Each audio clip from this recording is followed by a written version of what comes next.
Thank you very much for joining us on the Modern Job Search Checklist. We're here every Friday at 1 p.m. Eastern, 12 o'clock Central. We also stream to LinkedIn, YouTube, and Facebook. Thank you very much for watching us if you're watching, or maybe you'll choose to listen as you do your thing throughout the afternoon. After all, it is lunchtime for a lot of folks. My name is Mark Dyson, and if you have any questions, feel free to put it in the chat. We'll make this an interactive thing. I mean, I can hear these guys talk all the time. In fact, I do. But nevertheless, we hopefully you'll enjoy them as much as I do. Across from me, my co-host Damian Birkel. He is the founder of Professional Transition, which he calls PIT at times. He's a two-time author and has helped more than 10,000 job seekers find jobs since 1992. How are you, Damien? I'm doing fine, thank you. As always, delighted to be here today. Good deal. And the gentleman below on your screen is Mark Miller. He's the founder of Career Pivot, two-time author, actually four-time author. You consider his book has had four editions to the Repurpose Your Career for the second half of life. He's also an expat living in Mexico. How you doing, sir?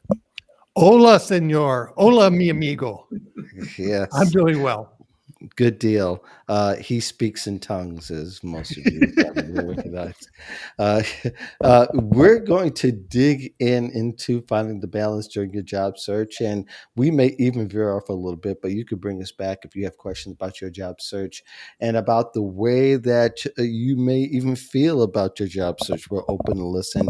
We'll interrupt anything that we're talking about to answer your questions, to help give you advice, and we try to get down and dirty and very specific. So we're not just here for a one off, we're here for the duration of the hour. And again, we invite you to write your question, write your comments, say hi to us in the chat. So anywhere that you are on, of course, YouTube, Facebook, Twitter, LinkedIn, feel free to put in your questions in response to anything that we have got going. So, gentlemen, we have a lot of things to cover, and one of the things I want to cover is just to mention a brief, and I can probably, if anybody wants to know, I can put this in the show notes or in the chat rather. My friend and our friend Jack Kelly wrote an article about a tech company posting stating that the older workers they hire, they don't discriminate. Now, that's a pretty uh, bodacious claim these days, being that we know that ageism is quite rampant and it's alive and well during the pandemic. Uh, should we ignore this type of messaging, which is kind of rare? If you talk to any career coach, of course, you can get a variety of answers. A lot of them will say that there is, and there are some that say that there isn't really ageism. It's just that older people just don't present themselves really well during interviews. You guys thought I'm going to start with you, Mark, as you work with many and have worked with thousands of job seekers over 40 over the years. Your take on this? Well, you know what? When I heard from a tech company saying we don't discriminate, I actually took that as a good thing. Mhm. Having spent most of my career in high tech, and yes, it's highly discriminatory, it's very ageist. One of the things we saw in the Austin tech scene, where I left 3 years ago, they tended to hire people who looked like their current employees, which tend to be young white males. Mhm. And so for a tech company to say, hey, we don't discriminate, I like to say, we welcome you. I think that's a good thing. Now, was it poorly done? Mhm. Probably. There are lots of things right now in politics going on that things weren't done well, but they were the right things to do. So I actually look at it as a good thing. Going back, I had Chris Farrell on my podcast several weeks ago, and we're now going through the big quit or the great resignation, which, by the way, includes a lot of older workers. Mhm. And it's going to be interesting to see over the next 6 months, what does this churn look like? Mhm. And will employers be able to say, oops, we just lost all these people, these young people left, or these mid-career people left? Will they change the way they do hiring? Mhm. Again, going back to Chris's book, Unretirement, in fact, we discussed this back in 2019. We were reaching the point where companies were starting to hire older workers because they had to. Mhm. And this is one of the things Chris talked about in the Unretirement book, was at some point we'll have to do that because there won't be anybody else. But along comes this pandemic, and so the other thing that Chris wrote about in the book was one of the inhibitors of hiring older workers is HR business practices, Mhm. right? When you have discriminatory algorithms in how they go through the applicant tracking systems, um, the keywords they're looking for, and the way they screen out workers, they will that change? I don't know. But I believe this churn that we're going to see, and the fact that we right now have a very, very low um, labor participation rate, we'll Mhm. see. Yeah. Yeah, I guess we will. Damien, your thoughts on that statement? By the way, it slightly triggered me when I first heard it because it's like lies and more lies. But go ahead, Damien. You go ahead. It seems that the first field uh, to really be recruiting quote unquote older workers is information technology, and that's for several reasons. The first is because, as Mark was saying, there's been a high degree of churn, and there has been a boatload of baby boomer retirement, and all that expertise has gone Hmm. right out the door.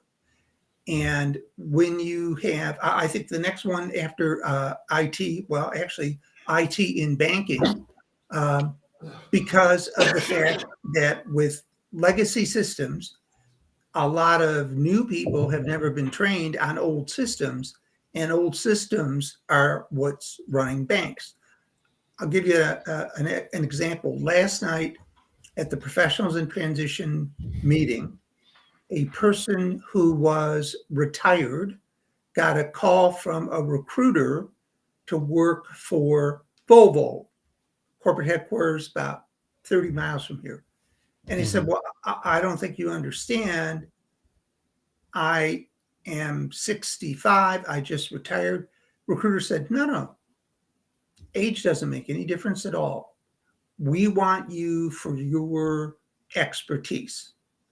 And we're willing to start you in this contract at $78 an hour for 6 months, 12 months, whatever the contract was for. And his mouth, you know, hit the deck, so to speak, because one, he couldn't believe that it was being pursued by a recruiter, and two, Hmm. that the recruiter's pitch was age doesn't make a difference. Is this a trend? I hope it is. Will it continue? I hope it does. Is ageism out there? Like Mark said, absolutely. Uh, and my opinion, what I say to my candidates, what I say to members of professionals in transition is if you have been invited for an interview, assume they already know how old you are and set the age issue aside and focus on being the answer to the employer's needs. Because obviously, if they are inviting you in to interview, they can see within your cover letter your application, and probably on your LinkedIn profile that you have the talent that they need to fill a hole, period. Mhm. Yeah. Go ahead. Again, being age neutral. But on the other hand, there's lots of companies out there that are just like what Mark said. Their hiring practices screen older workers out. And you know what? What I say to folks is if this is the way that they're treating you on the way into the company, imagine what it's going to be like once you're there. And, shake the dust off and keep on moving. Yeah, I have several thoughts based on what both of you have said, and I'll try to keep it as brief as possible. But definitely, it is clear to me that it seems really do think the future of work is the 1099 independent contractor, and I think a lot more people will be working independently and for short periods of time. Notice that that person received something for 6 months, not particularly something with benefits and all, and it's at a very remarkable rate. I don't know what the market comparison and if you've done a job analysis, Damien, but I think that that's a pretty generous offer, and especially for those kinds of positions. But having said that, yeah, I think that some companies are kind of buying time in the sense that maybe they are doing it to hire for now, and we can also hire for later. But at the same time, the dynamic is that there's an extended hiring process for a lot of folks. They're going through 8 to 14 job interviews per position, so that Mhm. makes it about right. They're going to take 6 months to evaluate the next person that's going to come in the position, and why Mhm. not hire somebody who's very familiar with that? But very interesting enough that this particular jobs report stated that there were only 235 jobs that were added to the job market, which is the lowest it's been in many years. We're used to hearing probably more since the Obama administration that there were millions and hundreds of thousands of jobs being added. Now there are less jobs added. And of course, they do have a quick resource. Now, another trend I begin to see, to add on to what you were saying, that there are people who applied to jobs 2 or 3 years ago are getting those calls now. Yes. they're Yes. starting to get those calls saying that, hey, we found your application and we've been thinking, and kind of in parentheses, yes, we've been thinking for about 2 or 3 years now. Get our point that we want to take, we want to talk to you now, or that we want to offer you this contract since you're very familiar with the work. uh, I just, it's sort of like what's going on with trying to abolish slavery from history books. It happened, but it really didn't happen, guys. But is they make believe that this stuff didn't happen before, so they think if you erase the history, that maybe people forget and that everybody would just jump to work.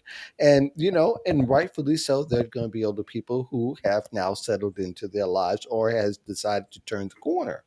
So Mhm. therefore, it's insulting to me that you're saying you don't discriminate in a industry that largely discriminates, and that you hire older workers. You're hiring them conveniently because they're the people who are available and possibly would want to work, and will give you something generous for the time being, only for 6 months. It's kind of a slap in the face in a lot of ways.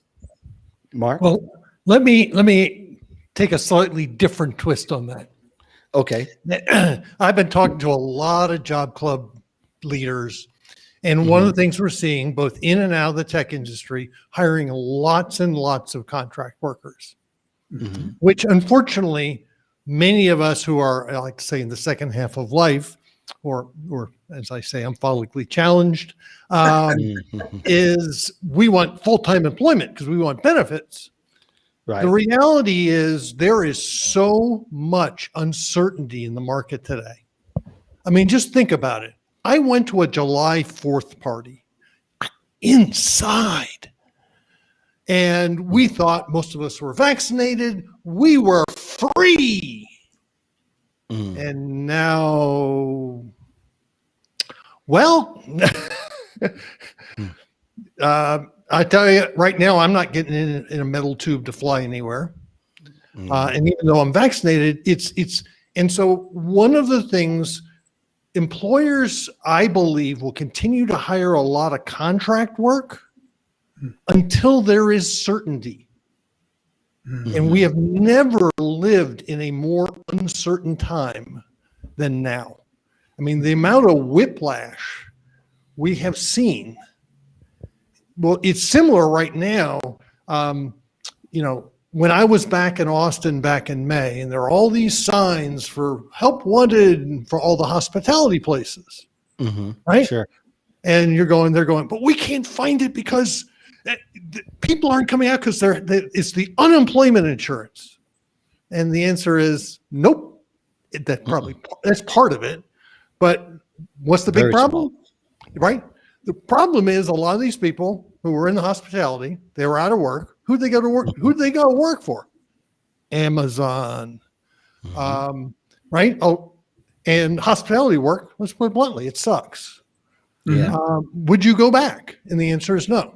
Second, Right. it's half of all childcare in the U.S., all private childcare went out of business, Wow. right? Yeah. So until schools reopen, which right now a lot of, even here in Mexico, they're reopening the schools, which is really hilarious because the parents here don't care. They're just going to put masks on their kids. But until we get kids back into school, Mhm. a lot of women can't come. So this has also been referred to as a she session. Mhm. And if you go back to the May and June numbers, almost all the job gains were with men, Mm. Oh, okay. right? Mm. So Mm. we live in weird times. We do. And we're expecting that we're expecting well, I shouldn't say that we're expecting. Put it this way, we anticipate this is going to go south at some particular point in some kind of way. In some ways, it's had, depending upon if you want to read in between the lines of what I just said. But I really do think, and Catherine makes a good point, and you could kind of read in between the lines of what she says here. Thanks, Catherine, for commenting. She says, what I love about CVS is that they do not discriminate." That's kind of a yeah, just kind of what I said, in the sense of, just trying to erase from what's already in the history books and already well documented. You just want to think that history starts now with Yeah. making my offer, that we don't discriminate and we're not going to discriminate right now, but let's see how long that actually Yeah. lasts. Damien, did you want to add on to what Mark said? Just kind of another way, another trend that I see. Are either of you familiar with the website overemployed.com? No, I Okay, haven't I heard that wasn't. one yet.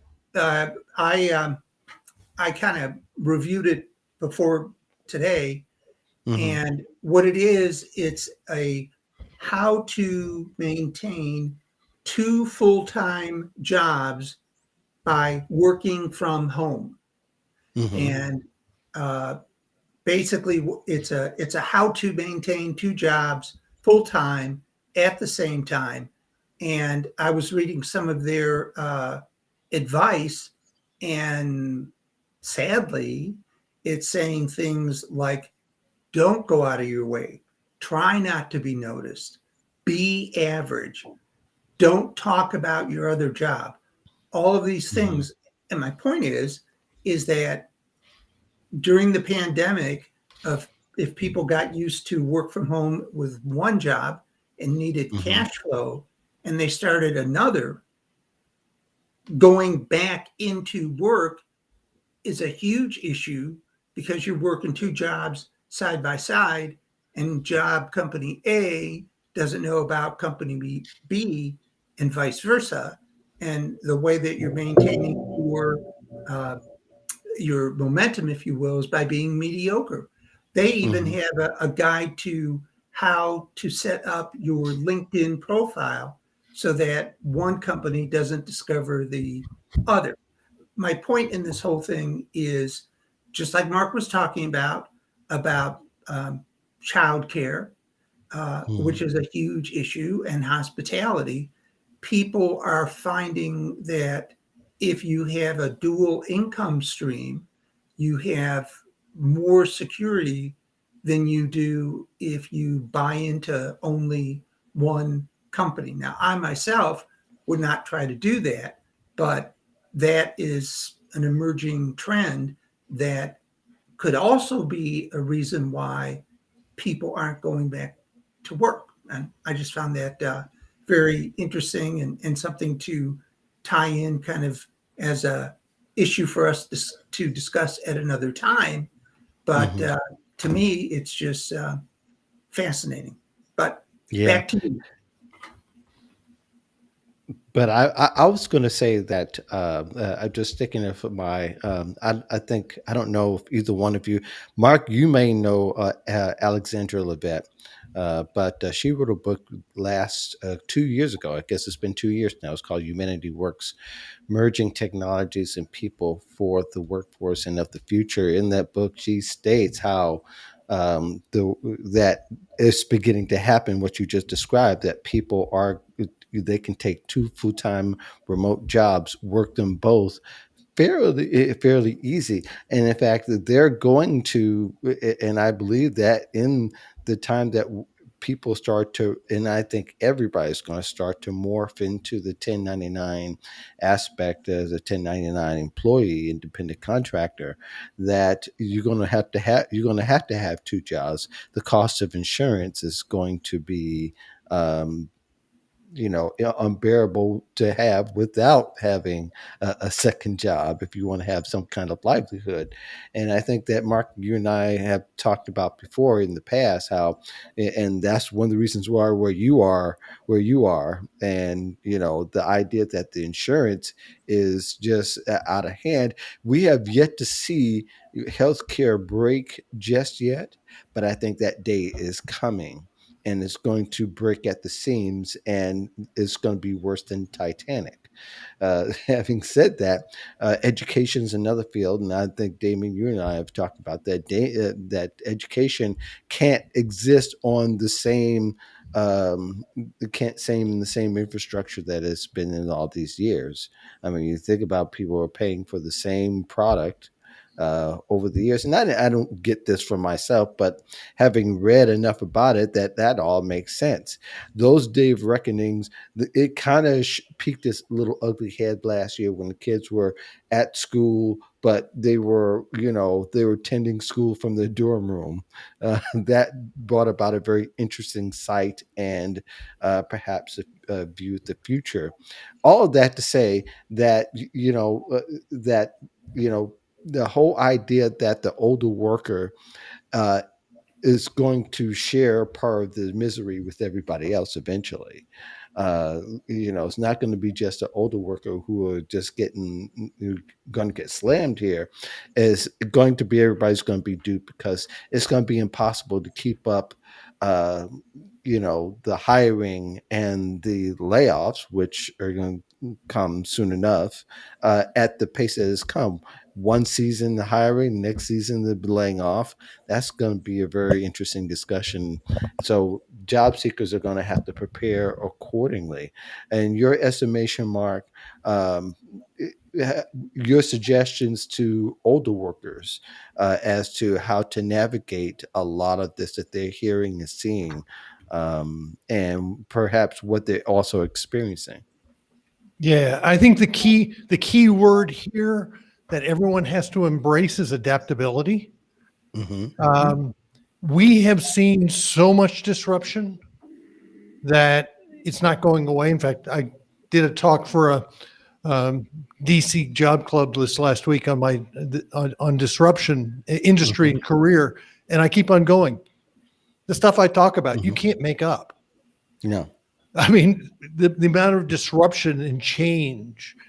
And so, one of the key things, I wrote a blog post and did a bunch of examples on how to start looking for disruption within your industry.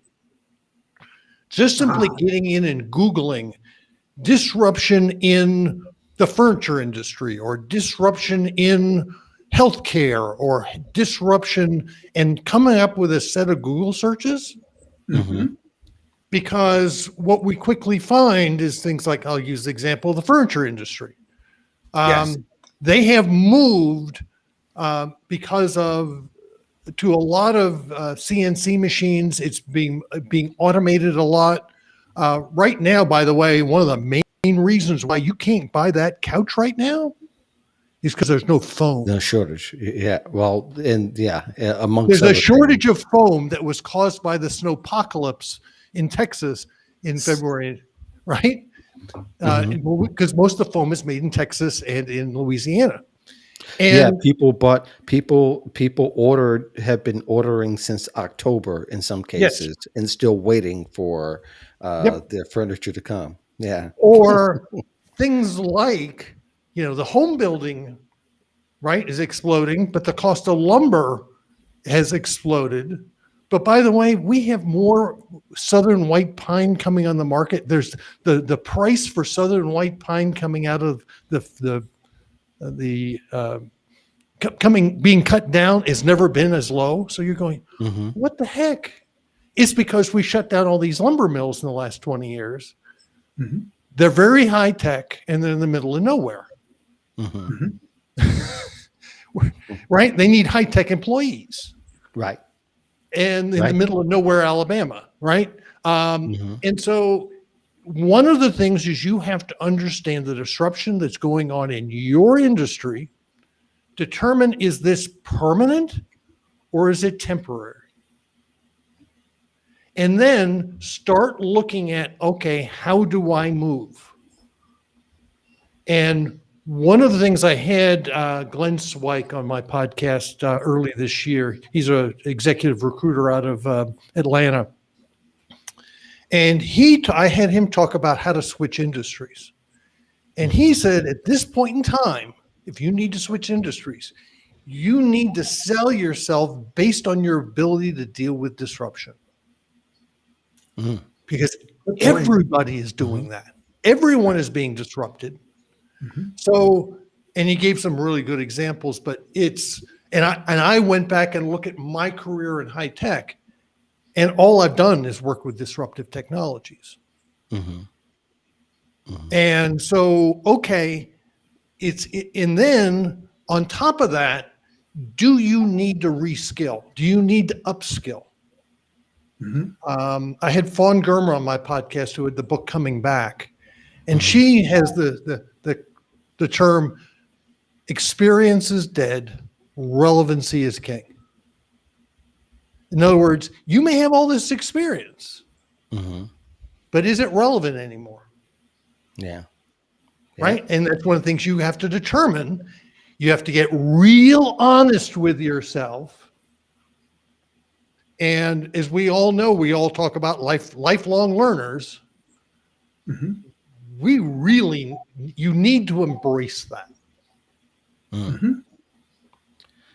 And it's interesting you should say that because I think two things based on what you said. One, I thought the site called The Layoff. I don't know if you guys heard, it's called Hmm. thelayoff.com. And Ah, it's 12 years old, but it is a masterclass on how to see your industry come to a close or disrupt it, or at least read the tea leaves. And you'll see a lot of raw comments on there.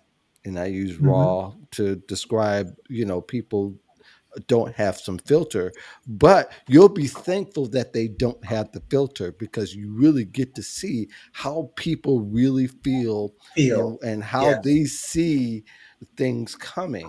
And sometimes it is a feeling. It is like, things are too quiet, or this smells really bad, or I just saw this meeting and all these people ran out of it. It's very fascinating. And so that might be a tool people can use. The other part is that I thought about, Mark, was that, there is some value have gone through seeing company closures, right? Because you really get to see and you've experienced how to navigate those particular waters. So if you've been through two or three of those, I've been a part of one in my lifetime. Mark, you've been in a couple of situations throughout time where the industry just start to take on a different life. But it's very interesting. You learn a lot from those things, and that's where I think when people say, well, you can learn a lot from failure, you got to fail. I think you should at least know what it looks like and know what it feels like to be in those instances, so you can learn that and take that somewhere else. Damien, did you want to add on to that? Well, I do, and that is, you know, it's easy to talk into a screen, talk about, the process and what have you. Hmm. But I have lived through three major Right, disruptions: you have. Hmm. textiles, tobacco, and furniture. Right? And not bras Furniture. and panties. That was my disruption in Yeah, my. okay, gotcha. There's a story behind that, Mark. But go ahead, Damien. Okay. And I'll tell you when we're off the air, because it's been told a number of times.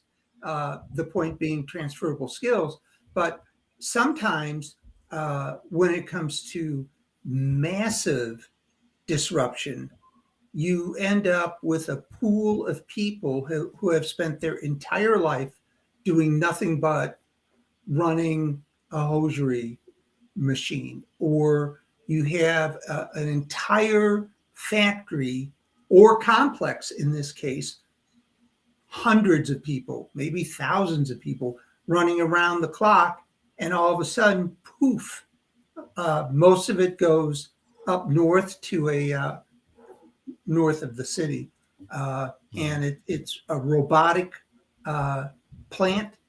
And my point being is, what I wrestled with, what I tried to explain, is that it's gone. It's not coming back, and you Mhm. really have two choices. You either stay there and live forever in trauma, or you pick yourself up, you shake yourself off, you Mhm. retrain and re-educate, and then move into another field.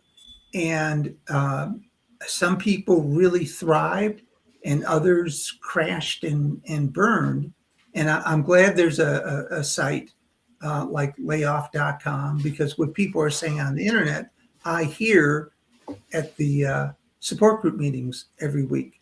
So, yes, it is important to retool and retain, and even more importantly, encourage people to be able to do that in such a way that they understand and they're at least somewhat comfortable with it, and then getting over the transom, so to speak, and saying, here are your resources, start moving, we're here to help you. Yeah, absolutely. Let's morph into the next topic, which kind of is a continuance of the advice here.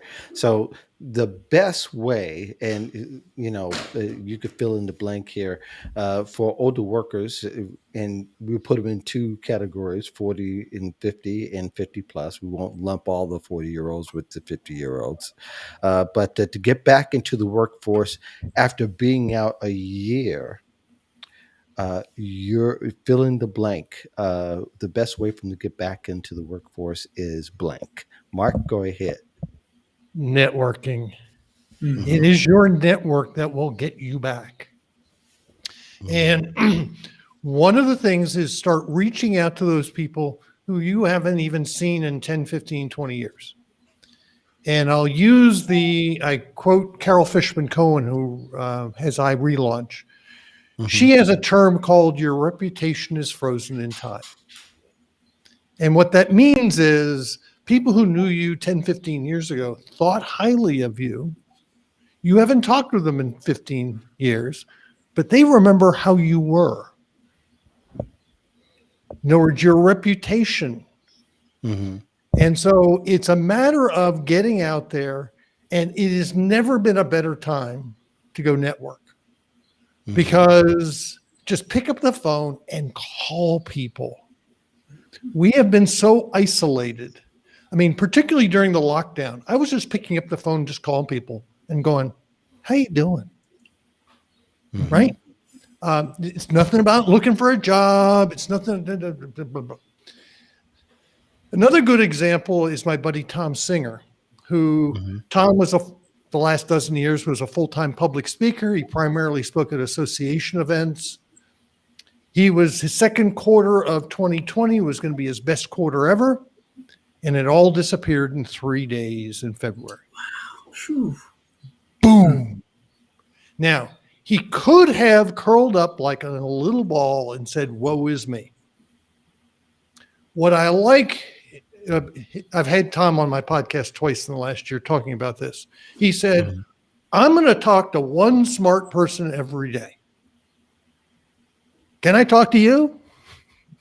Who's not going to talk to you, right? So he opened up, I'm going to say he opened his Rolodex, but he opened up his network, and he got on and he started asking, okay, here's my situation. What do you think I ought to do? In other words, being very, very vulnerable. And in the first 100 people he talked to, yes, he talked to 100 people. He got 5 good ideas. Wow. Right? This is called sales prospecting.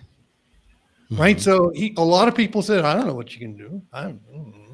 And other people told him ideas they already knew. You can go be a virtual speaker. Right? But virtual speaking doesn't pay very well. Yeah. No. Right? Well, depending. Yeah. And so but he got 5 good ideas. Now, what he's done is he's gone back. He used to do business development for law firms, and he's going back and he's doing training for law firms. He has his own podcast. He now runs 3 podcasts that he gets paid for. One is National Speakers Association podcast. 3, he's taken on a job as an executive recruiter, and he knows that's going to take a year or more before it pays anything. But he started looking at saying, okay, my speaking business will come back sometime. But can he find something that's in a parallel lane to that? And that's the executive recruiting. And the idea is he started, but it's all been done by going out and talking to people and saying, by the way, what do you think I ought to do? I had a guy in my online community I met with in Austin. He's been out for 2.5 years now. And he got a call from a former employer. And he's going, well, what should I do? I said, well, in that 2.5 years, besides being in a pandemic, his mom, who lives 500 miles away, went into a nursing home. Her house nearly burned down. Right? He's dealt with a lot of crap. Right? Then I said, go back to all your former colleagues who are still there and saying, hey, they've come in and talked to me. Here's what I've been doing for the last 2 years. It's not like he's been sitting on his butt. What do you think I ought to do? And it's a great way to get people talking to you. Right. Right? You've heard my acronym AIR, asking for advice, insights, and recommendation. Go ask for advice. People don't turn you down. But by the way, you may have talked to a lot of people to get good advice. Right? Right. Right. And that's the way to stay on top of this disruption. The way, and by the way, for a lot of us, it's humbling. right? Yeah, I don't like asking for help. Mhm. yeah, yeah. You find out who you really are, and during this Yep. time, and you know what? For the first time, a lot of people are going to see you the way that you really are for the first time, because Yep. your real self comes out during times of crisis and the way it looks. Damien, your thoughts on that? Same thing, networking. Hmm. Whether you're 40 to 50 or 50 to 67 or whatever, 70. Uh, Hmm. the old statistics probably need to be revised that 80% of all jobs never appear on the internet. I would say with the pandemic, it's probably closer to 90%. Um, Although things like LinkedIn and Indeed do produce jobs, Hmm. uh, most jobs come through either someone you know or someone who knows you. And the only way that you can build that community, network, whatever you want to call it, is by regularly connecting and engaging your community that you curate as you go along. Because, you know, I have specific goals in terms of the type of LinkedIn community that I am trying to build. And over time have been able to do that. And that has changed everything in terms of who I can connect with, why I can connect with, et cetera, et cetera. My feed, of course, is different. And another thing that I have found, which to me is fascinating, I don't know where this idea came from, but I do Zoom lunches where I call the person up and say, you're probably not going out to eat. And this was at the height of the pandemic. I would say, would you like to do Zoom for lunch? And I would, you know, pack a lunch, bring it downstairs here. And sometimes they were eating, sometimes they weren't, but it restored what I love to do, which is feed and nourish my network by having face to face contact with whoever the person is. And Zoom lunches for me is what got me through the isolation in terms of maintaining and growing the community that I built with the help of many, many, many people. Hmm. Yeah, I like what both of you've said, and actually, I had to change mine because mine was networking. It has a lot to do with what both of you said. Uh, I think for a lot of people, they know what Mark talked about as far as being informational interviews or business conversations or whatever. I've always said that you should, especially if you're young or if you've been out of work for a while, you should be talking to dozens of people and have those conversations.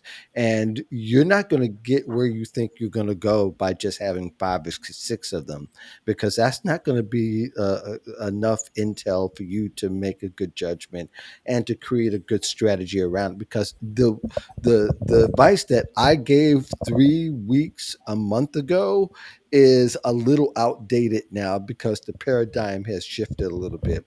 Where I told you that maybe there are 3 or 4 interviews that you'll go through in a single process, now has gone to even up to 14. That my friend Jack Kelly has said that he had a client that had 14 interviews. So that definitely changes everything. And interview process of taking up to 6 months. But having said that, I'll go back to a conversation I had on a web show called Who You Know, which is a job networking show.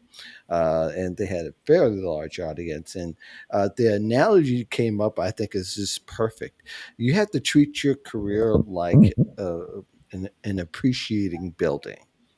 And if you have a building, even if it's older, you don't just do, you don't, because there's a shortage supply of supplies, that doesn't mean you just sit and just wait for that room only. If you're looking to renovate the building and make the whole building new, you start working on the other parts of the building. And what's been really essential during this particular time is the professional development, the career development part of that too.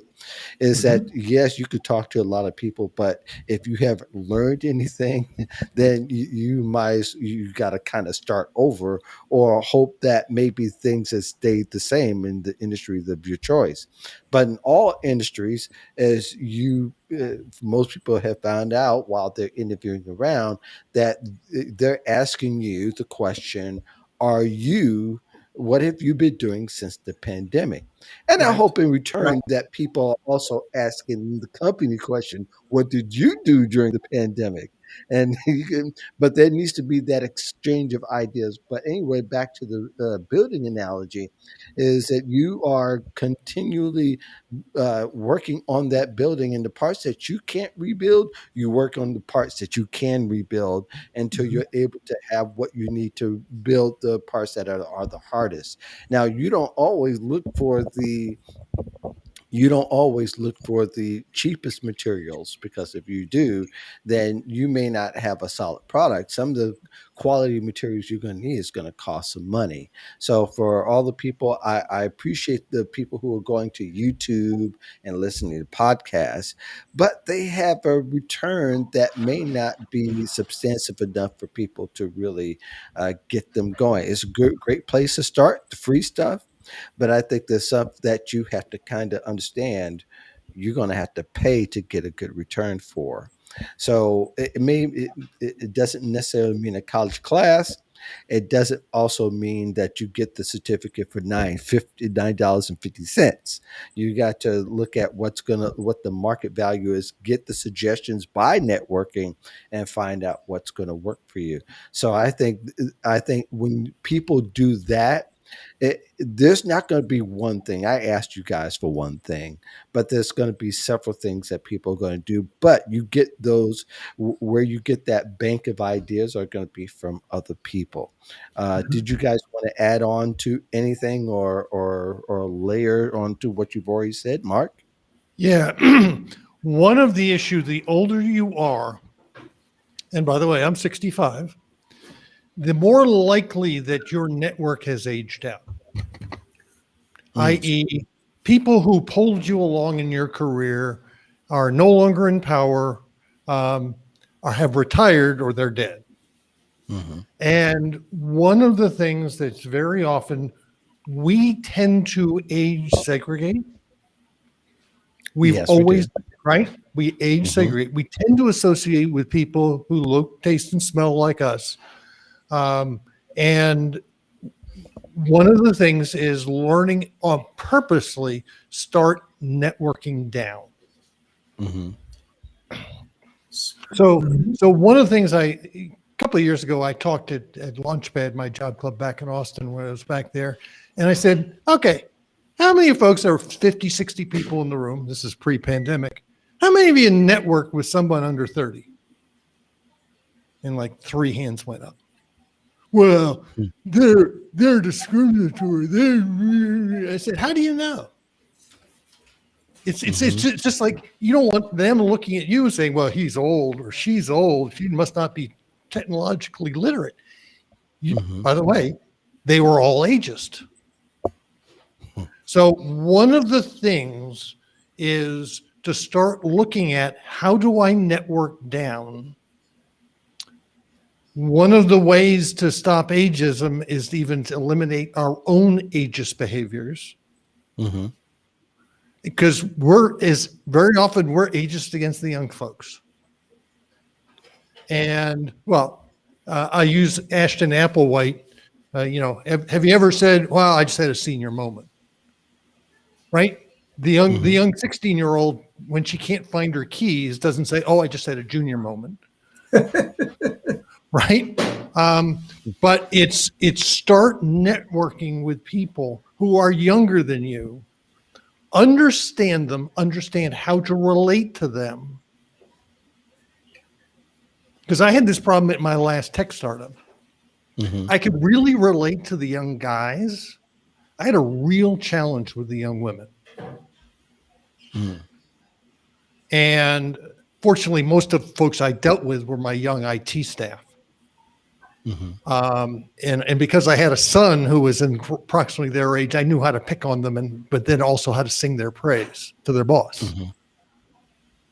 Um, but it's one of those things. Unless you purposely do that, it's easy to say, I'm just going to keep on hanging out with people like me. Mhm. Yeah. Expand your network. Yeah. Good I point. completely agree, and that's a great point. I know that I try in on both the shows to have young people a part of it, part of the audience, as well as my podcast. Uh, because I prefer actually working with younger people myself, for the most part. And nothing against you and Damien, but I think I think people come to hear their advice more so than my own or part of the panel because they're bringing a fresh perspective, and it's also people can compare it, and a lot of it really aligns. A lot of it does. There are very few disagreements among the career professionals who've been on this show and the other show, or my podcast, and wherever else I've been, where the strategies are pretty much the same. The difference is how it's delivered. And many times the language and how we present it makes all the difference in the world. And I think that that's the way older people kind of fall short in the sense that they want to be old school. I have a problem with that phrase, old school now. It was meant to be fun, but now it's turned to be a discriminatory. You might as well shoot yourself in the temple, in the proverbial sense when it comes to your career by saying how old school you are. Go ahead, Damien. I'm sorry. I've just had to throw that in. No, that's okay. I wanted to circle back to people that have been out of work for a year or two, Hmm. being able to demonstrate quantifiable, measurable things that you have accomplished while you have been out is critical. And much like what you were saying, Mark, certificates, uh, languages that you may have learned. There was a pit member who decided to teach herself Spanish so Hmm. that she could be more effective in our community. During the pandemic, I taught myself WordPress Hmm. and good concrete things that you can put on your resume and talk about when the inevitable question comes up, well, what have you been doing?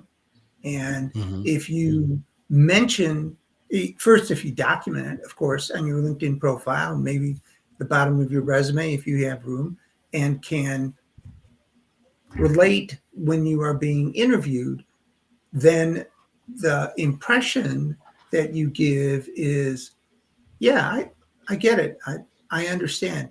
Not only does he seem qualified, but he is one of those who want to continue to teach themselves, continue to learn, better themselves, keep their skills current, et cetera, et cetera. And when you approach that gap from a position of strength and talking about what you have done and what you have accomplished, and in a way that's quantifiable and measurable, takes on an entirely different feel. And now all of a sudden, that lapse, especially if it's pandemic related, becomes an opportunity and a selling point as opposed to most people seeing it as a liability.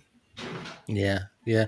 I really think that people should also invest a little bit more time in understanding the roles of job descriptions and be able to go a little bit deeper than the job description, instead of just looking at something that they see online or way somebody described. Actually, my opinion, and I don't know if you guys experience, but I think when people announce jobs, they're able to speak to what the job is better than the job description that's actually posted on Indeed.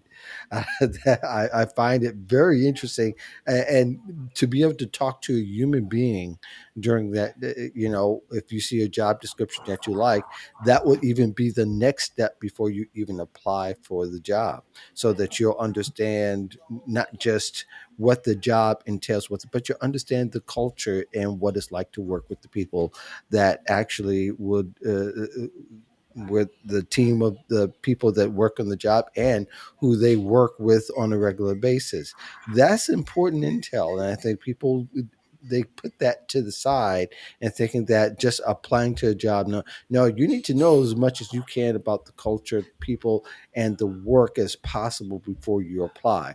And that's going to inform the way that you're going to approach the whole process, and what to get an idea of what to expect and what to not expect from people that you work with. So I think that is a big move for the most part, is to get as much intel.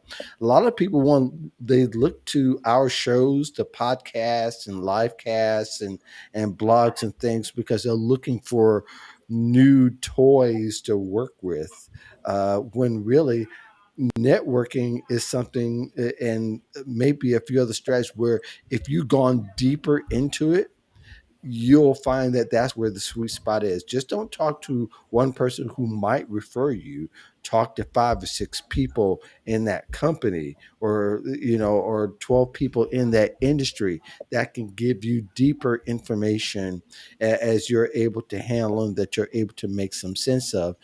And that's going to really inform your thoughts of how your transferable skills are going to translate, and how you're able to position yourself too. So, it's sort of like going around the house and falling on all these toys your kids never played with. It's senseless. You're going to end up chucking those toys, and most of them they've only touched maybe 1 or 2 times. When Mhm. really, if they learn, they might learn some skill.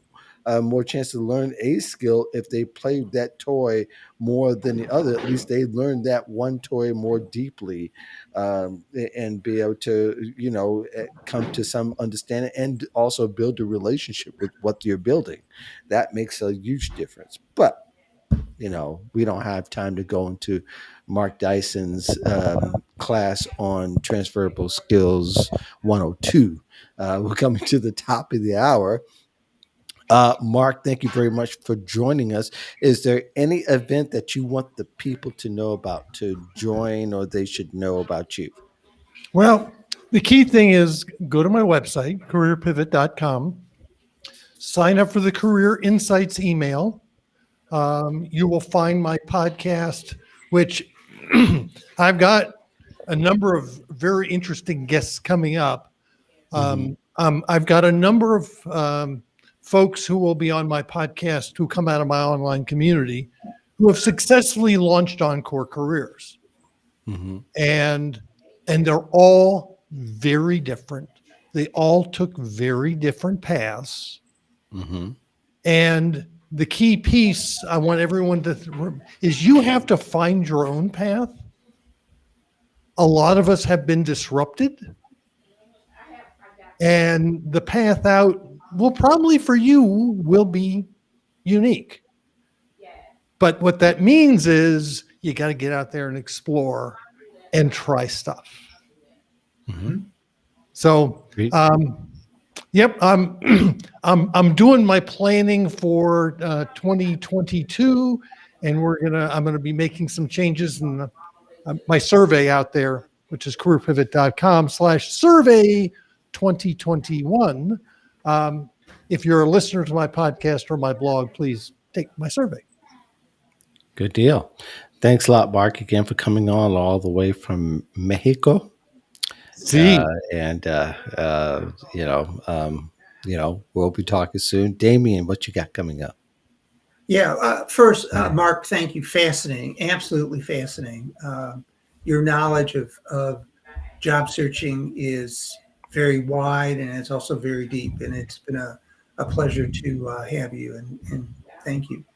I have several things coming up. I have several large segments in articles in UpJourney that's coming up. And also, Mhm. I just finished working with Glenn Moran for a story that's coming out in AARP. And of course, folks are welcome to join us on Zoom any Thursday night for our ongoing weekly support group meetings of professionals in transition. And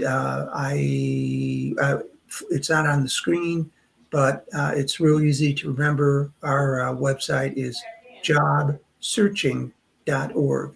And as always, Mark, it is a pleasure to be here with you every week. And I hope everybody has a safe and wonderful Labor Day weekend. Yeah. I would go through the list of things I got coming up, but I'm not going to because last week, what was interesting is I was up for two or three TV appearances and they all just fell through the floor all at once. So from now on, I'm just going to say, think I'll let you know when it happens. Yeah, But one exactly thing for right.